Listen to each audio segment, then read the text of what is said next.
영상 하단 더보기란 클릭하시면 간편하게 참여하실 수 있는 링크도 남겨놓을 거니까 이 링크 클릭하셔서 무료 정보방 입장하시기 바라겠습니다. 네, 안녕하세요. 주도현입니다. 오늘 4월 1일 월요일이고요. 오늘도 리플 같이 한번 살펴보도록 하겠습니다. 자, 오늘 영상에서는 차트 분석도 해드리면서 리플의 최근 나온 소식들 그리고 앞으로의 전망까지 가장 중요한 소송 관련된 이슈 함께 살펴보고요.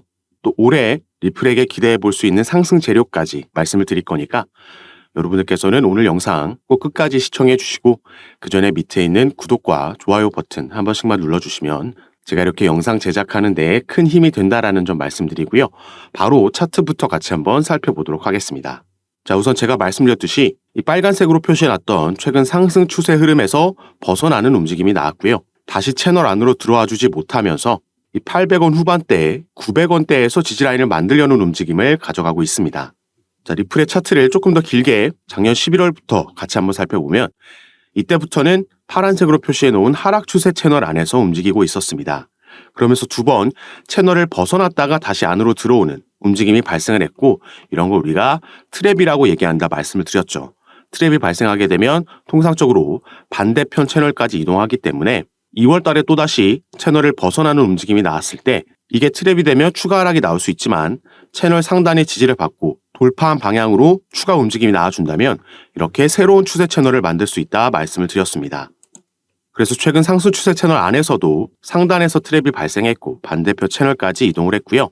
하단에서 또 트랩이 발생하면서 다시 확실하게 채널 안으로 들어와 줬다면 반대편 채널까지 빠르게 이동할 수 있었지만 이 부분이 채널 하단에 저항맞고 내려오면서 조금 지지부진한 모습을 보여주고 있는 거죠.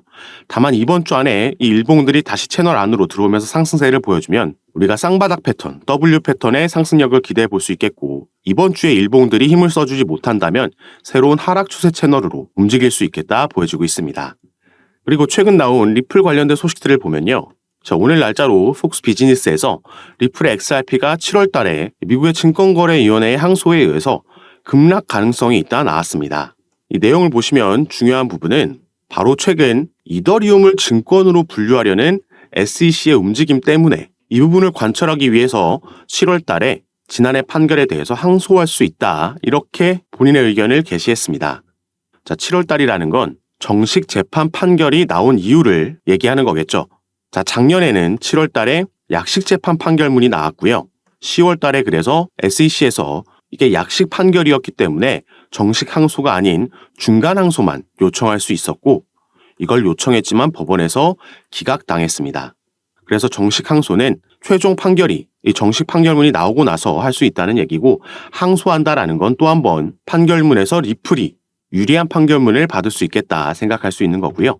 이 이더리움을 증권으로 분류하려는 SEC의 움직임 자체만 놓고 봐도 이 부분이 쉽지 않을 거다라는 걸 예상해 볼 수 있겠습니다.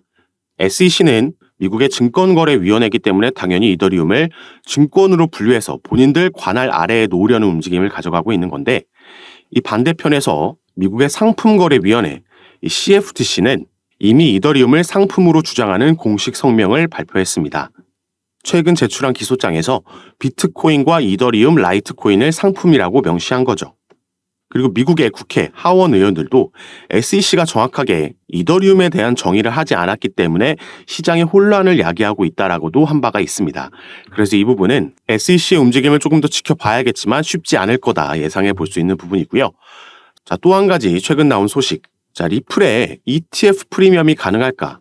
비트코인의 현물 ETF가 승인되고 나서 다른 코인들에 대한 ETF 얘기도 많이 나오고 있는데 여기서 리플도 예외가 아닙니다. 그래서 이 밑에 내용을 보시면 이 리플의 현물 ETF가 출범하기만 한다면 리플이 역대 최고가를 돌파해서 $5까지 도달한 상황을 가정해 볼 수 있고 여기에 기관 투자자의 수요가 증가한다면 최대 $500까지도 상승할 수 있다 얘기를 했습니다. 그런데 사실 이 부분도 지금 현재 상황에서는 뜬구름 잡는 얘기가 아닌가 싶습니다. 물론 추후에 미래에는 가능한 얘기겠지만 아직까지 리플에 대한 현물 ETF를 신청한 기업은 없다라는 점. 다음 타자로 유력하게 지목받고 있는 게 이더리움이죠. 이미 여러 기업에서 이더리움 현물 ETF를 신청해 놨고 이 밑에 보시면 이더리움보다 리플이나 라이트코인의 현물 ETF가 먼저 승인받을 가능성이 있다라는 이런 견해를 밝힌 사람도 있지만 사실 이 부분이 현실적으로 쉽지 않다라고 봐야겠죠. 자, 이 현물 ETF를 승인해 줄 수 있는 그 권한을 가지고 있는 기관도 바로 미국의 증권거래위원회입니다. 그런데 지금 리플과 소송을 벌이고 있는 곳에서 리플이 증권이다 아니다 싸우고 있고 SEC는 미등록 증권을 리플이 판매했다라고 주장하고 있는데 갑자기 리플을 상품으로 인정하면서 현물 ETF를 출시할 가능성은 정말 희박하다라고 볼 수 있겠습니다. 그래서 이러니 저러니 해도 리플 같은 경우에는 이 소송이 먼저 마무리돼야지 그리고 어떤 결과가 나오느냐에 따라서 추후 이런 호재에 대한 기대감도 가져볼 수 있는 거겠는데요. 자, 작년에 약식 재판이 종료되고 나서 지금 현재 리플과 SEC는 서류를 주고받으면서 새로운 소송 스케줄이 시작됐고 벌금에 대한 협의가 진행 중입니다. 자, 이 부분 보시면 자, 이제 벌금 합의 관련해서 SEC와 리플이 이 관련 서류들이 오가는 스케줄이 진행 중입니다. 그리고 오늘 날짜로 이 SEC에서 제출한 자료가 공개가 된 건데요. 자, 이 자료가 200페이지가 넘는 어마어마한 자료이기 때문에 일단 중요한 핵심 포인트만 말씀드리자면 어제 공개됐던 그 벌금의 액수, SEC 측에서 요구한 벌금의 액수는 20억 달러였습니다.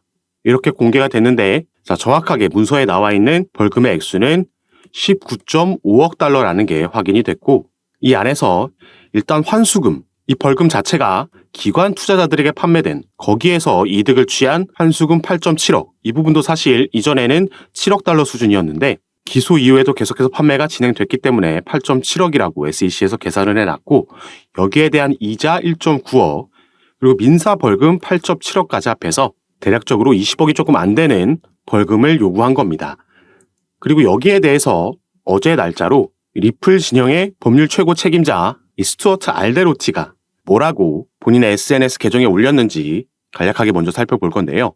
자, as you will see when the SEC brief is made public tomorrow. 내일 공개되면 여러분들도 보게 되겠지만 they asked the judge for 2 billion in fines and penalties. 2 billion이라는 벌금을 법원에 요청했다. 판사에게 요청했다 나와 있고 자, 쭉 이어집니다. Our response will be filed next month. 다음 달에 우리의 답변서가 제출되겠지만 but as we all have seen time and again 우리가 계속해서 지켜봐 왔듯이 This is a regulator that trades in statements that are false, mischaracterized and designed to mislead. 이 규제 기관은 허위 사실을 얘기하고 왜곡하며 오해할 수 있도록 발언한다 나와 있습니다. 그리고 The SEC remains bent on wanting to punish and intimidate Ripple and the industry at large. SEC는 지금 리플을 벌하고 위축시키려고 하고 있는데 이건 리플뿐만 아니라 크게 봤을 때는 이 시장 전체를 이렇게 하고 싶어 한다. 그리고 마지막에는 법원에서 이 구제 단계를 공평하게 진행할 거라고 믿는다. 이렇게 마무리를 했습니다. 자, 20억 달러 이 SEC에서 요구한 이 벌금 규모는 작년에 비해 무려 3배가 증가한 규모입니다. 자, 작년에 나온 기사죠. SEC가 당시에는 7.7억 달러를 요구했습니다. 당시에 우리나라 돈으로는 약 1조 원 벌금으로 요구를 한 거고 이번에 20억 달러로 올라간 거죠. 무려 3조를 지금 벌금으로 요구한 겁니다. 자, 그러면은 이 3조를 내면 리플과 SEC가 합의하고 소송 끝나는 거냐? 그게 아닙니다. 이건 합의금을 요구한 게 아니라 벌금을 요구한 겁니다. 그래서 다음 달에 리플의 입장을 밝히는 이 브리핑 자료를 제출할 거고 리플에서도 액수를 제시하겠죠. 여기에 대한 협의가 이루어지는 벌금인 거고요. 벌금 협의가 먼저 이루어지어야지 그 이후에 우리가 합의를 기대해 볼 수 있는 거겠죠. 다만 리플은 현재까지 알려진 바로는 이 소송을 진행하는데 2억 달러를 지출했다 알려져 있습니다. 그런데 당연히 우리가 이 법률 최고 책임자의 반응에서도 알 수 있듯이 절대 20억 달러를 내고 이 벌금 금액에 합의할 리가 만무하다 보여지는 거죠.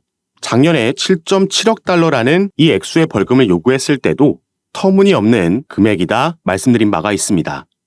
실제로 SEC가 암호화폐 기업들과 이런 소송을 통해서 벌금 협의를 벌인 케이스들이 몇몇 있는데 이 정도의 큰 규모로 벌금을 받아냈던 적도 없고 지금 20억 달러는 정말 말도 안 되는 터무니없는 수치다 보여지는 거죠. 일단 이 부분은 무조건 이 금액을 내야 된다는 게 아니라는 점, SEC가 일방적으로 요구한 금액이라는 점 먼저 말씀을 드리겠고요. 자, 중요한 건 아까 리플의 법률 최고 책임자가 얘기했듯이 자, 이 부분인데 SEC는 3월 22일까지 본인들의 브리핑 자료 제출을 했고 어제 3월 25일 날 양측이 만나서 어느 부분을 가리고 어느 부분을 공개할지 수정할 건 어느 게 있는지 이런 미팅을 가졌던 거고 여기서 이제 서류를 보면서 벌금 액수를 확인했던 거죠. 자, 그리고 이 서류는 내일 공개가 될 예정입니다. 그리고 여기에 대해서 리플도 이제 리플의 입장을 서류로 브리핑 자료로 제출하게 되고 그 날짜는 4월 22일이 되겠습니다. 그래서 SEC 때와 마찬가지로 이 날짜에 4월 22일 날 리플이 비공개로 먼저 법원에 이 서류를 제출하게 되고요. 다음 날 4월 23일 날 양측이 또 만나서 어제 있었던 미팅 과정을 거치고 이 서류가 공개되는 건 4월 24일이 되겠습니다. 그 후에는 또 한 번 SEC가 여기에 대한 답변 서류를 제출하게 되고 이 과정을 거치게 될 건데 일단 오늘 공개된 이 벌금 요구 액수를 봤을 때 합의 관련해서 양측의 간극은 좁아진 게 아니라 더 넓어졌다는 걸 우리가 확인할 수 있었고요. 다만 리플은 얼마를 제시하고 법원에서는 어떤 판정을 내릴지 이 부분이 중요한 거고 법원이 이 적정 벌금 액수에 대한 판정을 내릴 때 양측이 제시한 서류들, 입장, 이 변론도 당연히 중요하겠지만 다른 부분도 이 판결에 영향을 미칠 수 있는 변수들이 존재하고 있습니다.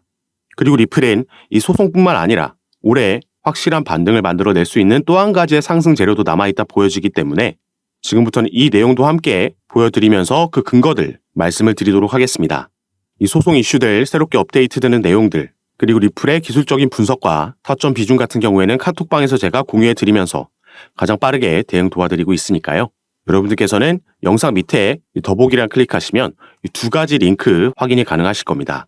현재 핸드폰으로 영상 시청하고 계신 분들은 첫 번째 링크 클릭하시면 저에게 문자 보내실 수 있도록 화면이 전환되고 전송 버튼만 눌러주시면 제가 이 문자를 확인하는 대로 순차적으로 연락드려서 카톡방 초대 도와드리고 있고 문자 전송이 힘드시거나 영상을 컴퓨터로 시청하고 계신 분들은 이 밑에 있는 두 번째 링크 클릭하셔도 참여가 가능하십니다.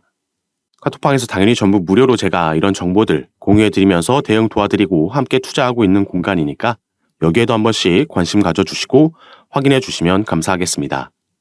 자, 그럼 지금부터는 방금 말씀드렸던 새로운 상승 재료 그리고 이 소송의 변수로 작용할 수 있는 이슈들도 같이 살펴볼 건데요. 자, 리플 같은 경우에는 저번 달 2월 초에 미국 내에서 다시 송금 사업을 재개하겠다라는 발표를 했고요. 그 후 일주일 만에 스탠다드 커스티디언 트러스트라는 미국 내에서 정부의 인가를 받은 암호화폐 수탁 업체를 인수했다라는 발표를 했습니다. 자, 리플은 2020년도 12월 달에 SEC에서 미국의 증권거래위원회에서 처음 리플의 소송을 제기하고 나서 미국 내 사업을 철수할 수밖에 없었고 그래서 많은 거래소에서도 상장 폐지되는 악재가 잇따라 나왔습니다. 이 이후부터는 리플의 대부분의 수익은 미국 외에서 발생을 했었고 그래서 비교적 최근까지도 리플이 본사를 유럽이나 두바이 쪽으로 옮길 수도 있다. 유럽의 영국이나 아일랜드에 이런 부분을 실제로 알아보고 있다라는 뉴스들도 나왔습니다. 그런데 2월 달 들어서면서 미국 내 사업을 재개하겠다라는 발표를 한 거고 실제로 그런 움직임을 가져갔다라는 거죠. 자, 그러면은 리플이 왜 이 시점에서 어떤 걸 믿고 다시 미국으로 돌아와서 사업을 재개하려는 건지 이 부분이 오늘 말씀드릴 중요 포인트가 되겠습니다. 자, 리플 관련해서 최근 이런 소식이 전해졌습니다. 코인리스를 비롯한 국내 매체에서는 크게 다뤄지지 않았기 때문에 속보로도 전달되지 않았기 때문에 모르시는 분들이 많으신데 자, 코인베이스라는 미국의 암호화폐 거래소에 리플이 이 선물 시장에 새롭게 상장이 됐습니다. 현물 같은 경우에는 작년에 약시 재판이 끝난 이후에 다시 재상장이 이미 됐었지만 자, 선물 시장에는 처음으로 새롭게 상장이 된 거죠. 자, 여기서 리플과 코인베이스의 관계를 간략하게 말씀드리자면 자, 미국에는 이 디지털 커런시 그룹이라는 DCG가 있죠. 가장 유명한 암호화폐 벤처 캐피탈이라고 보시면 되겠고 여기에 설립자이자 CEO 베리 실버트는 제2의 워린 버핏이라고 평가받는 이 암호화폐 업계에서 꽤 중요한 인물입니다. 자, 이 DCG에서 바로 방금 살펴본 코인베이스를 자회사로 소유하고 있고요. 또 이 DCG는 리플의 지분을 보유하고 있는 기업입니다. 이렇게 미국 내 기업들끼리 연관이 되어 있다는 걸 먼저 말씀을 드리는 거고 이 디지털 커런시 그룹은 코인베이스와 리플뿐만 아니라 그레이스케일도 소유하고 있고 여러 다른 기업들의 지분을 보유하고 그 중심에 서 있는 기업이죠. 자, 그리고 코인베이스 외에도 최근 미국에서 새롭게 문을 연 거래소가 하나 있습니다. 바로 여기에 나와 있는 EDXM, EDX 마켓이라는 거래소인데요. 이 거래소는 피델리티를 비롯한 미국 뉴욕 월가의 대형 기업들이 함께 만든 거래소라고 보시면 되겠고 이 거래소에서는 개인들이 아닌 기관들만 거래를 할 수 있게 되어 있습니다. 비교적 최근 작년 6월 달에 6월 22일부터 거래가 시작된 거래소인데 이 대형 자산운용사들이 함께 만든 거래소다 보니까 출시 전부터 엄청난 주목을 받았었고요. 이 EDX 마켓이 출범할 당시에 상장이 되고 거래가 가능했던 코인들은 이렇게 단 4개의 코인만 있었습니다. 자, 비트코인, 이더리움, 라이트코인, 그리고 비트코인 캐시 이렇게 4개의 코인만 거래가 가능했었는데 자, 이 중 비트코인 캐시는 작년 11월 달에 상장 폐지가 됐죠. 그래서 당시에 떠돌던 루머가 바로 EDX 마켓에서 비트코인 캐시가 상장 폐지됨에 따라서 그 비어있는 자리에 리플이 추가될 수도 있다라는 루머가 돌고 있었습니다. 다만 이 부분은 실제로 진행되지는 않았고 당시에 그렇기 때문에 시간이 지남에 따라 조금 이 루머가 수그러든 모습을 보이고 있는데 자, 그런데 코인베이스에서 이 리플을 선물 시장에 신규 상장했다라고 조금 전에 말씀을 드렸죠. 이게 얼마 전인 2월 23일 날 이런 일이 있었던 거고요. 그래서 우리가 코인베이스의 홈페이지에 가서 이 선물 시장 쪽을 살펴보면 자, 이 영구 선물 시장 쪽에는 상장되어 있는 코인들이 많지 않고요. 그래서 밑에서 이 소개되어 있는 코인들을 보면 단 4개의 코인밖에 없습니다. 자, 이 코인들은 비트코인, 이더리움, 라이트코인, 그리고 최근 추가된 바로 리플의 XRP죠. 자, 위에 3개의 코인, 방금 우리가 살펴본 코인들이죠. 바로 이 EDX 마켓에 이제 비트코인 캐시가 상장 폐지되고 나서 남아있는 3개의 코인들입니다. 비트코인, 이더리움, 라이트코인. 지금 이런 연관성이 보이고 있는 거고요. 미국의 증권거래위원회 위원장 이 게리 갠슬러라는 인물도 작년에 이러한 발언을 했습니다. 자, 비트코인, 이더리움, 라이트코인, 비트코인 캐시는 증권 여부를 장담하기 어렵다. 이렇게 발언을 한 거죠. 자, 이 4개의 코인도 아까 우리가 살펴봤던 EDX 마켓이 출범할 당시에 상장되어 있던 그 4개의 코인들입니다. 그리고 현재는 우리가 살펴봤듯이 비트코인 캐시는 상장 폐지가 된 거고 바로 이 자리에 리플의 XRP가 상장될 수 있다라는 전망을 해보고 있는 거죠. 리플이 계획을 바꾸면서 미국 내 다시 돌아오겠다, 미국 내 사업을 재개하겠다 발표했던 그 배경에는 여러 미국의 대형 기관들, 당장 EDX 마켓에도 피델리티를 비롯한 기관 투자자들이 대거 함께하고 있고 또 DCG, 여기에 코인베이스까지 전부 미국 내 대형 기업들이죠. 리플과 하나같이 연관성이 있는 기업들이고 그래서 우리가 기사나 속보에서 많이 찾아볼 수 있는 뉴스가 리플의 시세는 하락하고 있지만 이런 저점 때마다 고래들, 기관 투자자들은 매집한다라는 기사를 많이 볼 수 있었던 겁니다. 당연히 기관 투자자들은 이러한 주요 내용들이 오피셜하게 뉴스로 발표되기 전에 미리 그 소식을 알 수밖에 없겠죠. 그래서 우리가 다른 코인들에서도 볼 수 있는 게 갑자기 급등하는 코인들이 있는데 왜 오르지 하고 몇 시간 뒤나 다음 날에 이 코인이 어느 거래소에 새롭게 신규 상장된다라는 속보가 그때서야 뜨는 거 많이 경험해 보셔서 아실 겁니다. 그리고 지금 SEC와 진행하고 있는 소송 같은 경우에도 리플에게 불리할 게 전혀 없는 상황입니다. 최근 이 소송 관련 이슈로는 이 SEC의 책임 변호사가 리플과 코인베이스의 소송을 담당하고 있던 암호화폐 소송부서 책임자 이 라단 스튜어트가 SEC를 떠났다는 소식이 전해졌고요. 그러면서 화이트앤케이스라는 최근 피델리티가 비트코인 ETF 서류를 제출할 때 여기에 자문을 제공한 로펌에 새롭게 이직을 하게 됐다는 소식이 전해졌습니다. 그리고 직접적으로 SEC와 리플이 벌이고 있는 소송 외에도 제가 이전 영상들에서 말씀드렸던 지금 SEC 내에서 진행되고 있는 이 조사 결과에 따라서 이 조사라는 건 2021년도에 인파워 오버사이트가 SEC를 상대로 소송을 제기했던 전직 SEC 관리들이 리플과 XRP에 대한 편견을 가지고 있다는 주장, 여기에 대한 조사가 진행되고 있는 거고요. OIG가 이 수사를 진행하고 있는 여기서 불법 행위를 발견하게 되면 SEC는 항소 계획을 종료할 수 있으며 당연히 이건 리플에게 호재로 작용을 할 겁니다. 이것뿐만 아니라 함께 진행되고 있는 SEC와 코인베이스의 소송에서 코인베이스는 현재 SEC가 미국 암호화폐 거래소를 규제할 법적 권한이 없다라고 주장하면서 기각 신청서 모션 투 디스미스를 제기를 한 상황입니다. 그리고 이 부분은 언제든지 법원 판결이 지금 나올 수 있는 상황인 거죠. 이 소송을 관장하고 있는 판사는 이미 양측의 구두 변론까지 다 들은 상황입니다. 이 두 가지 변수 모두 리플에게 긍정적으로 작용할 수 있는 부분이고 또 올해는 미 대선까지 있기 때문에 이 이후에는 SEC 위원장 게리 갠슬러는 상당히 높은 확률로 교체될 가능성이 있다라고 보여주고 있죠. 그리고 오늘 중점적으로 살펴본 이 EDXM 상장 이슈도 어마어마한 호재로 작용할 수 있습니다. 그래서 이 당시에 작년 6월 달에 EDX 마켓이 출범됐을 때 여기에 상장돼 있던 4개의 코인 당연히 엄청난 상승력 보여줬고요. 지금은 상장 폐지됐지만 이 4개의 코인 중 하나였던 비트코인 캐시는 단기간 안에 무려 이 당시에 200% 상승하는 모습을 보여줬습니다. 자, 리플이 만약에 여기에 상장되게 되면 당연히 비트코인 캐시보다 코인 시장에서는 시장의 주목을 많이 받고 상징적인 코인이기 때문에 지금은 우리가 상상도 할 수 없는 급등하는 모양새도 충분히 나올 수 있다 보여지는 부분이죠. 그래서 제가 당연히 새롭게 나오는 소송 소식들도 카톡방에서 빠르게 전달해 드릴 거고 이런 부분 제가 카톡방에서 전부 무료로 공유해 드리고 있으니까 여러분들께서도 이런 정보들 받아보시고 투자 판단에 참고하셔서 매매 진행하시면 더욱 좋을 것 같습니다. 그리고 카톡방에서는 오늘 살펴본 리플뿐만 아니라 다른 이슈가 있는 코인들 마찬가지로 상담 도와드리면서 타점과 비중을 공유해 드리고 함께 매매 진행하고 있으니까 여러분들께서도 이런 부분 받아보시면서 조금 더 전략적으로 안전하게 함께 투자하실 수 있었으면 좋겠습니다. 자, 카톡방에 참여하시는 방법은요. 영상 밑에 더보기란 클릭하시면 간편하게 참여하실 수 있게 제가 링크를 남겨놨습니다.